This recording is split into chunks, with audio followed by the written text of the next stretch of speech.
मुख्यमंत्री जयराम ठाकुर रात्रि ठहराव के लिए जिला मुख्यालय ऊना पहुंचे। इस मौके पर प्रदेश के कृषि मंत्री वीरेंद्र कंवर की अगुवाई में भाजपा कार्यकर्ताओं ने मुख्यमंत्री का जोरदार स्वागत किया। मुख्यमंत्री चिंतपूर्णी मंदिर में माथा टेकने के बाद मोइन गांव में राष्ट्रीय स्वयंसेवक संघ के संघ चालक मोहन भागवत के साथ बैठक में भाग लेने के बाद देर शाम ऊना पहुंचे। इस मौके पर पत्रकारों से बातचीत करते हुए मुख्यमंत्री जयराम ठाकुर ने नेता प्रतिपक्ष मुकेश अग्निहोत्री पर जमकर निशाने साधा। एक सवाल का जवाब देते हुए मुख्यमंत्री जयराम ठाकुर ने कहा कि उपचुनाव में मिली जीत के बाद नेता प्रतिपक्ष मुकेश अग्निहोत्री अति उत्साह से मैं बोल रहे हैं। उन्होंने कहा कि अब तो समय ऐसा आ गया है कि यह मालूम ही नहीं पड़ता कि नेता प्रतिपक्ष आखिर कौन है। जयराम ठाकुर ने कहा कि उपचुनाव की जीत से इतना उत्साहित होना ठीक नहीं है। विधानसभा चुनाव अभी वर्ष 2022 में होना शेष है। जब चुनाव होगा तो देखा जाएगा।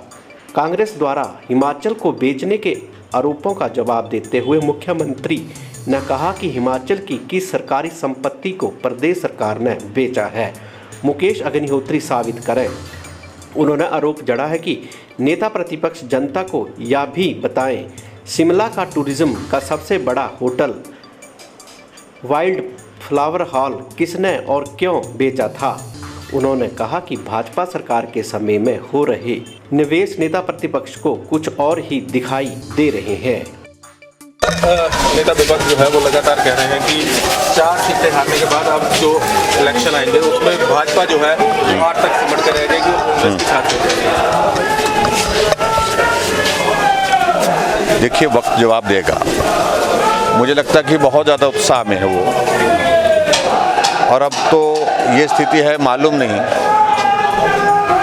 नेता विपक्ष है कौन, कि बहुत सारे लोग हैं वहाँ पर जो यही सोच करके बोल रहे हैं, यही सोच करके अपनी बातें कह रहे हैं। लेकिन मैं इतना मैं ज़रूर कहना चाहता हूँ कि स्वाभाविक रूप से एक उपचुनाव की जीत को ऐसा मान करके चलना कि अब हम जीत ही गए, वो सोचना गलत है और मानना भी गलत है।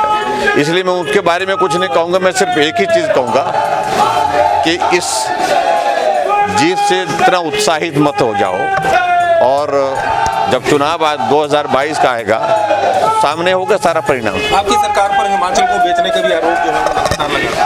कौन सी चीज़ बेची हमने? वो कह रहे हैं कि एडीबी से लोन लेकर जो है वो बिल्डिंगें बनाई। उनको मालूम होना चाहिए कि हिमाचल प्रदेश सरकार ने सिर्फ संचालन के लिए तीन जगह जो है बेहतर संचालन के लिए, और एडीबी के ओर से जो सैंक्शन प्रोजेक्ट हैं उसमें इस बात के लिए भी केंद्र सरकार की ओर से आग्रह है कि प्रोफेशनल एजेंसीज को काम दीजिए। सरकारी जो व्यवस्थाओं के माध्यम से ही काम करना जरूरी नहीं है।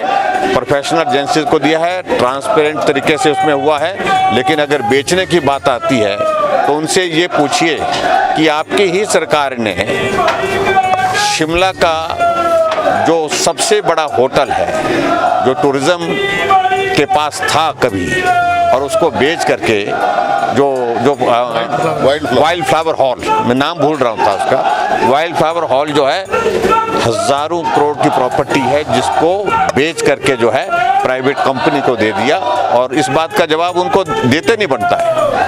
हमने तो सिर्फ संचालन के लिए दिया है। अगर संचालन ठीक करेंगे तो ठीक है, नहीं करेंगे तो वापिस सरकार के पास, मालिक सरकार। Thank you sir, thank you.